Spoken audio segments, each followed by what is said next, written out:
السلام علیکم، ست شری اکال، میں ہرمیت سنگھ ہوں، آپ دیکھ رہے ہیں سچ ڈیجیٹل۔ آپ سب کا بہت شکریہ جس طریقے سے آپ سچ کے ساتھ جڑے ہیں۔ آج کے اس ویلاگ میں ہم بات کریں گے یمن نے کتنے لاکھ جنگجو اکٹھے کر دی، اس پر بھی بات ہوگی۔ اسرائیل کو جو ہے امریکہ میں کیا دباؤ کا سامنا ہے، جبکہ اس وقت اسرائیلی وزیر اعظم کا ایک اور سبکی کا سامنا ہے، اس پر بھی بات کریں گے۔ دیگر بہت ساری خبریں ہیں جو اس ویلاگ کا حصہ ہے۔ سب سے پہلے بات کریں گے کہ یمنی وزارت دفاع کے ایک ذرائع نے المسیرہ نیوز ایجنسی کو بتایا ہے کہ انہوں نے U S S Harry Truman طیارہ بردار بحری بیڑا اور اس کے ساتھ آنے والے گروپ جو ہے ان پر اس قسم کا دباؤ ڈالا ہے، یعنی مسلسل جو اس وقت انصار اللہ کی جانب سے جو حملے ہو رہے ہیں وہ لوگ وہاں سے پیچھے کی طرف دھکیل دیا ہے ان کو۔ تو یہ کہا جا رہا ہے کہ جو مختلف قسم کے جہاز تھے وہاں پر ان کو، یعنی بحیر احمر میں جو جہاز تھے ان کو جلد نکل جائیں گے، کیونکہ جو ایک طرف تو صہیونیوں کو سپورٹ کرنے کے لیے جہاز جو میدان میں آئے تھے، دوسرے نے یمن کے خلاف جو اس کا استعمال تھا، اب کہا جا رہا ہے کہ اب ان کو دھکیلا جا رہا ہے۔ وزیر خارجہ سموترچ نے ایک بات کی ہے، اور بات یہ کہ شام جب تقسیم ہو جائے گا تو جنگ ختم ہو جائے گی۔ وہی بات جو میں کہہ رہا تھا کہ بھئی ترکی، دیگر ممالک، عرب ممالک چاہتے یہی تھے کہ اسرائیل گریٹر اسرائیل بنے، اور سب سے زیادہ زمین کا حصہ، شام کا حصہ جو ہے وہ کس کے حق میں آئے؟ اسرائیل کے حق میں آئے۔ اب وہی بیانیہ کون بیان کر رہا ہے؟ جو ان کا وزیر خزانہ ہے سموترچ، وہ کہہ رہا ہے کہ اپنی جنگ اس وقت ختم کریں گے جب شام مکمل طور پر تقسیم ہو جائے گا اور غزہ حماس سے پاک ہو جائے گا۔ انہوں نے کہا ایک کمیٹی میں کہ دمشق کو اردن کی طرح کسی طاقت کے بغیر مکمل طور پر ہمارے کنٹرول میں ہونا چاہیے۔ شام، فرات کا پل، اور اس کے بعد اسرائیل مستقبل میں عراق اور کردستان تک جا پہنچے گا۔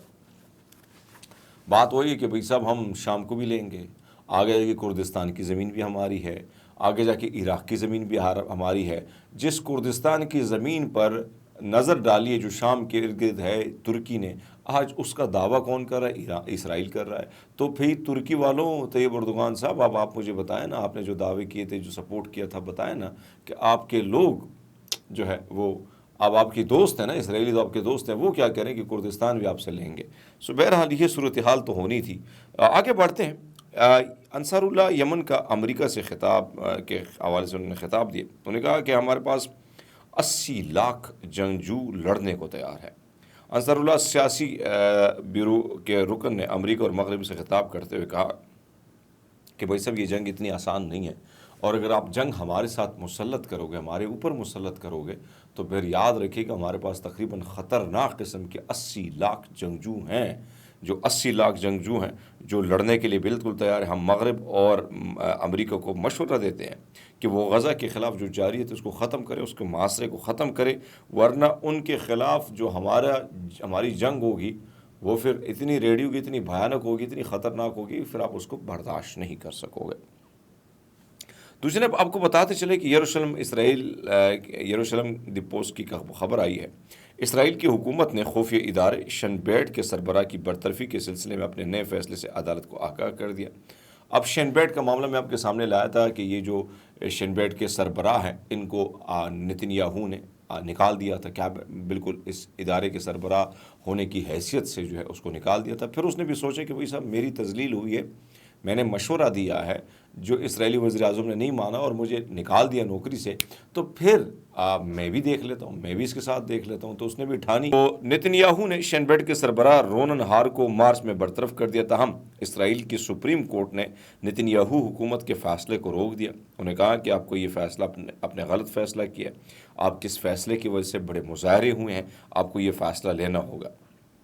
اے پی کے مطابق سپریم کورٹ میں جمع کرائی دستاویزات میں کہا گیا کہ حکومت نے رونن ہار کو برطرف کرنے کے لیے 20 مارچ 2025 کا اپنے فیصلے کو منسوخ کرنے کا فیصلہ کیا۔ اور رونن نے ایک کام کیا ہے، اس نے کیا کیا؟ یہ جو سربراہ ہے اس نے کہا بھائی مستعفی ہونے کا بھی اعلان کیا ہے، یعنی اس نے نتن یاہو کو سبکی پہ لے آئے، وہ عدالت کے اس حکم کے تابع ان کو کیا جس میں انہوں نے بڑی بدتمیزی کی تھی، ان کو نکال دیا۔ تو اس نے کہا تیری ایسی کی تیسی بھائی ہم بھی کریں گے، ہم بھی واپس آئیں گے، اور پھر وہ آئے۔ لیکن اس نے پھر وہی کیا جو میں نے کیا تھا، اس نے کہا کہ اسرائیل کی خفیہ ایجنسی کے سربراہ جو ہیں وہ مستعفی ہونے کا اعلان کیا اور 15 جون کو اپنے عہدے سے استعفیٰ دیں گے۔ ایک طرف تو ان کو بحال کر دیا گیا، لیکن ان کا ٹائم جو تھا وہ 15 جون تھا، تو وہ بھی ڈٹ کے رہے. اس نے کہا ٹھیک ہے 15 جون تک میری پوسٹ رہتی، اس کے بعد میں استعفیٰ دے دوں گا، مجھے ویسے ریٹائر ہونا تو میں استعفیٰ دے دوں گا. تو یہ ہوتی ہے آپ بتانا دوسروں کو کہ آپ کی فرعونیت کیا ہے اور آپ کے اوقات کیا ہے. تو یہ بھائی بڑا اچھا کام اس نے کیا ہے. امریکہ میں سروے ہو رہا ہے جس میں اسرائیل کے دباؤ کی حمایت بڑھنے لگی ہے.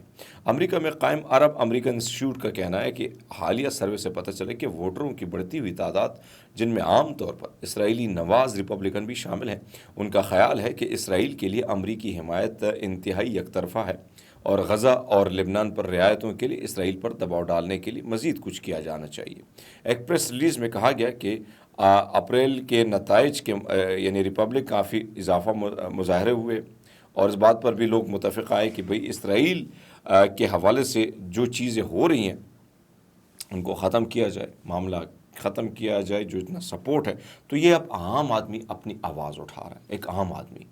تو جب عام آدمی آواز اٹھاتا ہے تو اس کا نقصان پھر دباؤ بڑھتا ہے. سو امریکہ میں اب یہ چیز، کیونکہ ایک طرف سے ڈونلڈ ٹرمپ عوامی مقبولیت کی وجہ سے صدارتی کرسی پر بیٹھے، اب ان کو عوام بھی نہیں چھوڑ رہی. تو ایک طرف تو یہ پوزیشن ہے. دوسرے نے آپ کو بتاتے چلے کہ یوکرین کے حوالے سے تھوڑی سی بات کر لیتے ہیں. اس وقت ایک خبر آئی ہے اور خبر بڑی امپورٹنٹ ہے. میں چاہتا ہوں کہ انٹرنیشنل جو خبریں آتی ہیں وہ آپ کے سامنے رکھیں، اور اس سے ضروری ہوتی ہے کہ جو معلومات ہیں. اب کوریا کے حوالے سے خبر آئی کہ جنوبی کوریا کے قانون سازوں نے انٹیلیجنس حکام کے حوالہ دیتے ہوئے انکشاف کیا ہے کہ یوکرین کے جنگ کے خلاف روس کی طرف سے لڑنے والے شمالی کوریا کے تقریباً 600 فوجی ہلاک ہو چکے ہیں. اور مختلف رپورٹس میں یہ کہا گیا ہے کہ جو سیونگ کیون اور کم ہیونگ نے صحافیوں کو بتایا کہ روس یوکرین میں شمالی کوریا کے اب تک تقریباً 4700 فوجی ہلاک یا زخمی ہو چکے ہیں، اور ابھی ریسنٹلی تقریباً 600 فوجی ہلاک. ایک جنگ چل رہی ہے، جنگ طویل عرصے سے 4 سال سے جنگ ہے. ایک طرف پورا مغرب امریکہ، دوسری طرف چائنا، یوکرین، کوریا، ایران یہ شامل ہیں. ایران خیر کھل کے شامل تو نہیں ہے، لیکن پھر بھی کہیں نہ کہیں بیک ڈور رابطے ہیں. دوسرے نے آپ کو بتاتے چلیں کہ اس وقت ایک طرف تو پاکستان اور انڈیا کے حوالے سے جنگ کے خطرے کے جو بادل ہیں امنڈ لا رہے ہیں. آپ نے دیکھا کہ کل پرسوں میرے خیال میں جو نریندر مودی نے مختلف جو اپنے فوجی سربراہ ہیں ان سے ملاقات کی، اس ملاقات میں انہوں نے ان کو فری ہینڈ دے دیا ہے.